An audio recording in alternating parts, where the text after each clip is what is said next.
rezim perdagangan internasional World Trade Organization, yaitu perselisihan dagang Boeing versus Airbus. Nah, Airbus dan Boeing adalah dua pemain besar dalam industri penerbangan yang merupakan salah satu industri yang memiliki peranan besar dalam perekonomian dunia. Boeing berpusat di Chicago ini merupakan salah satu perusahaan eksportir terbesar di Amerika Serikat berdasarkan nilai barang dan memiliki surplus perdagangan terbesar dibandingkan industri manufaktur lainnya. Airbus sendiri merupakan perusahaan manufaktur pesawat sipil yang juga merupakan bagian dari konsorsium EADS atau European Aeronautic Defense and Space Company, berpusat di kota Toulouse, Prancis, serta pabrik perakitan yang tersebar di berbagai negara di Eropa, Asia, dan Amerika.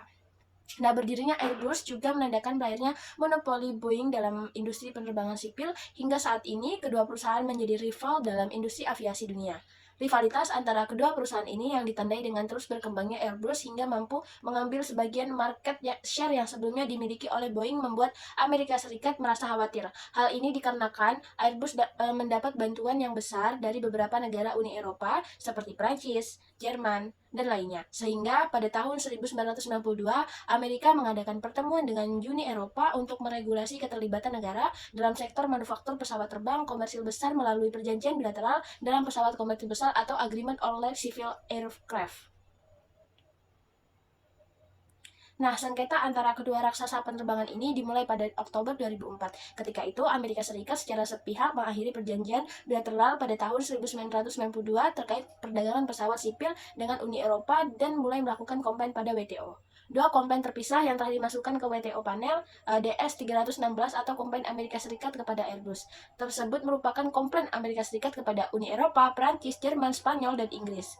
DS-353 atau komplain Uni Eropa terhadap Boeing merupakan komplain untuk Uni Eropa terhadap Amerika Serikat. Sengketa ini merupakan sengketa terbesar dan salah satu sengketa paling kompleks yang masuk ke dalam DSM, di mana panel Dispute Settlement Body atau DSB membutuhkan waktu 5 tahun untuk meliris keputusan.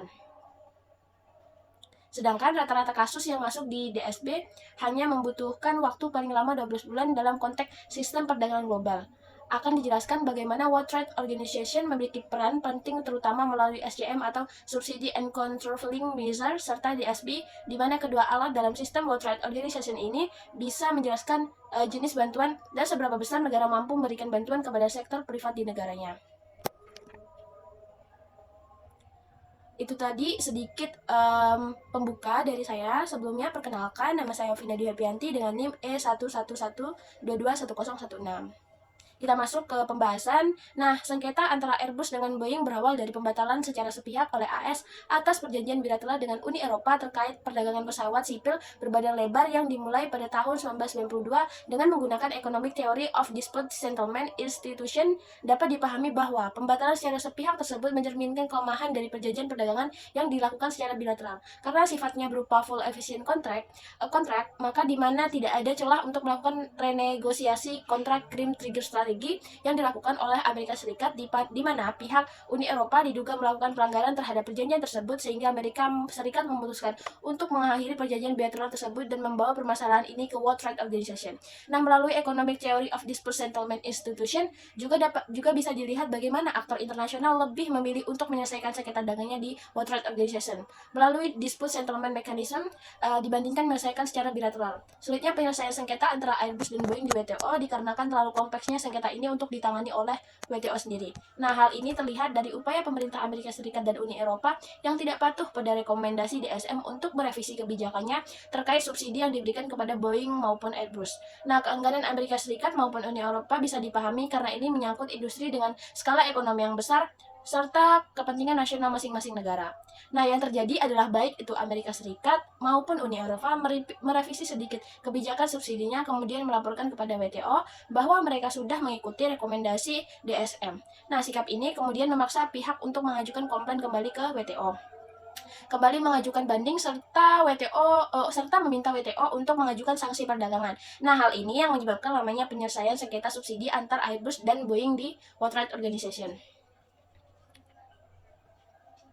Nah, selanjutnya perselian Airbus dan Boeing di World Trade Organization. Nah, kita akan membahas tentang perselian Airbus Boeing di World Trade Organization. Diawali dengan saling balas dendam dimulai ketika AS meminta WTO melakukan proses hukum terhadap UE pada Uni Eropa pada tanggal 6 Oktober 2004. Nah, pada hari yang sama, Uni Eropa mengikuti langkah tersebut dan mengajukan klaim terhadap AS dan yang disebut dengan DS317 kemudian DS353. Dalam pengajuannya, Uni Eropa mengklaim bahwa Boeing telah menerima lebih dari 19,1 miliar dolar subsidi ilegal dari sumber negara bagian lokal dan federal.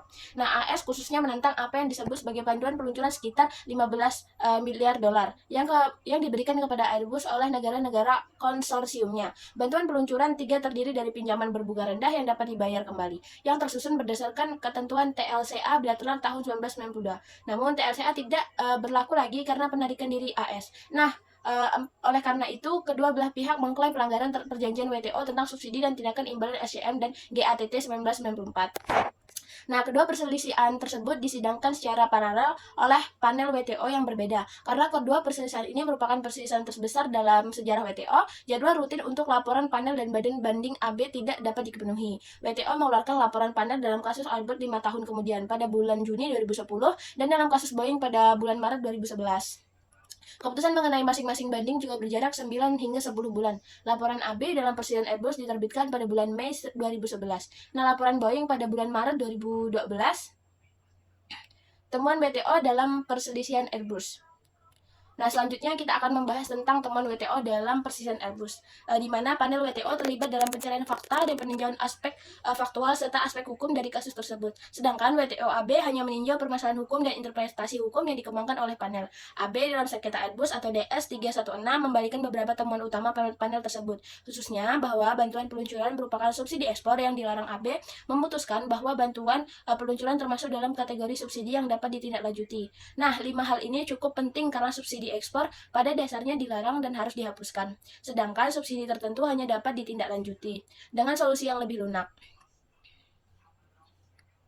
Kemudian kita akan membahas dalam perjanjian SCM World Trade Organization terdapat 3 kategori subsidi. Nah, yang subsidi yang dilarang, subsidi yang tidak dapat ditindaklanjuti, dan subsidi yang tidak dapat ditindaklanjuti juga. Nah, 6 seperti terlihat pada secara umum kontribusi finansial harus dibuktikan serta memberikan manfaat bagi penerima subsidi, yaitu kondisi yang lebih menguntungkan daripada yang tersedia di pasar. Untuk subsidi yang dapat ditindaklanjuti harus dibuktikan bahwa subsidi tersebut yang pertama yaitu bersifat spesifik, misalnya spesifik terhadap perusahaan atau industri, atau spesifik terhadap secara de facto. Nah, dan yang yang kedua menimbulkan dampak buruk. Nah, misalnya merugikan industri dalam negeri atau merugikan suatu negara. Nah, yang negaranya anggota WTO. Nah, selanjutnya kita akan membahas tentang temuan WTO dalam perselisihan Boeing. Kasus kembar yang diajukan terhadap Amerika Serikat berjalan paralel dengan kasus yang diajukan terhadap Uni Eropa. Nah, kebutuhan dalam sengketa AS tertinggal 9 hingga 12 bulan dibandingkan kasus Uni Eropa karena Uni Eropa telah meminta proses baru pada bulan Juni 2005 atau DS353. Dengan cakupan yang lebih luas dibandingkan kasus awal DS317, laporan panel menemukan bahwa Boeing 13 telah menerima subsidi yang dilarang dan dapat ditindaklanjuti dari berbagai sumber. Yang pertama, yaitu pemerintah AS melalui subsidi ekspor, yaitu perusahaan penjualan asing atau FSC yang dilarang. Dan yang kedua, yaitu ada NASA dan Departemen Pertahanan AS melalui program penelitian dan pengembangan serta dukungan umum. Selanjutnya, yang ketiga yaitu negara bagian Washington, Kansas, dan Illinois melalui keringanan pajak dan program lainnya. Nah, selanjutnya kita akan membahas tentang proses penyelesaian di WTO. Nah, sepanjang konflik yang berlangsung selama 17 tahun ini, Uni Eropa telah melakukan beberapa upaya negosiasi untuk menemukan solusi sebagai contoh. Nah, pada Juli 2019, sebelum keputusan WTO diumumkan, Uni Eropa mengusulkan sebuah rezim bilateral baru untuk membatasi subsidi pesawat, termasuk mekanisme pemantauan transatlantik dan penyelesaian sengketa serta cara untuk menangani subsidi penerbangan dalam kerangka WTO. Namun, Amerika Serikat tidak menanggapi proposal ini. Meskipun secara terbuka menuntut agar subsidi yang diterima oleh Airbus dikembalikan, Uni Eropa menolak tuntutan ini dengan mengacu pada undang-undang WTO yang tidak bersifat retroaktif.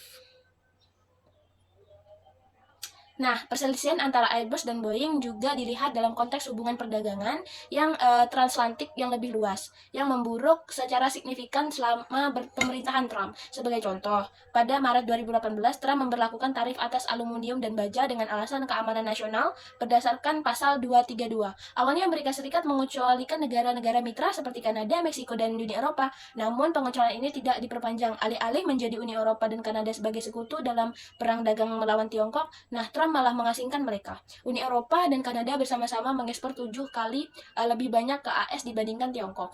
Sehingga tarif ini berdampak jauh lebih besar pada mereka. Sebagai tanggapan, Uni Eropa memulai proses World Trade Organization terhadap AS dan menerapkan langkah-langkah pengamanan sesuai dengan hukum WTO yang mengimbangi dampak negatif tarif AS. Selain itu, Presiden Trump juga mengancam dan mengenakan tarif pada mobil yang dicegah oleh Presiden Komisi Uni Eropa Juncker saat berkunjung ke Gedung Putih pada Juli 2018.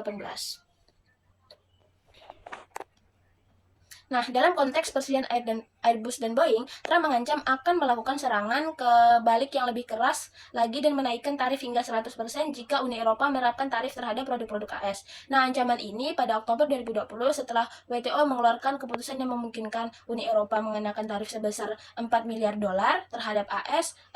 Mungkin inilah alasan mengapa Uni Eropa menunggu hasil pemilu AS relatif sebelum memutuskan untuk menerapkan bea cukai atau bea masuk yang diizinkan WTO pada 9 November. Nah, hanya setelah Uni Eropa memberlakukan tarif terhadap AS mulai serius bernegosiasi untuk menyelesaikan perselisihan Airbus dan Boeing. Nah, perwakilan dagang AS Robert Lighthizer, Komisaris Perdagangan UE, Valdis Dombrovskis, serta pejabat dari Prancis dan Jerman memberlakukan kontak rutin pada November dan Desember 2020. Nah, Dombrovskis bahkan secara terbuka menyatakan bahwa kesepakatan mungkin tercapai sebelum Trump meninggalkan jabatannya. Nah, perubahan sikap Amerika Serikat ini mungkin disebabkan oleh kepentingan pribadi dalam menyelesaikan sengketa perdagangan terbesar dalam sejarah WTO sebelum akhir masa jabatan Trump, serta situasi bisnis Boeing yang memburuk, bahkan sebelum pandemi dan dampaknya terhadap perjalanan udara. Boeing sudah menghadapi masalah manufaktur dan penurunan pendapatan besar-besaran akibat penghentian produksi 737 MAX pada Maret 2019.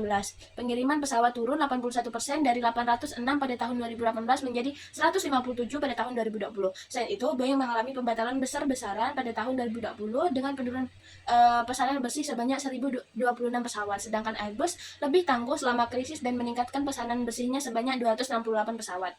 Nah, pada 7 Januari 2021, Boeing mengalami pukulan finansial lagi dengan penyelesaian 2, miliar dolar dengan Departemen Kehakiman AS terkait tuntutan pidana setelah 2 kecelakaan mematikan 737 MAX. Namun, jumlah ini dianggap rendah oleh para analis keuangan senator AS. Richard Blumenthal menyebut kesepakatan ini sebagai aib karena terlalu ringan bagi Boeing.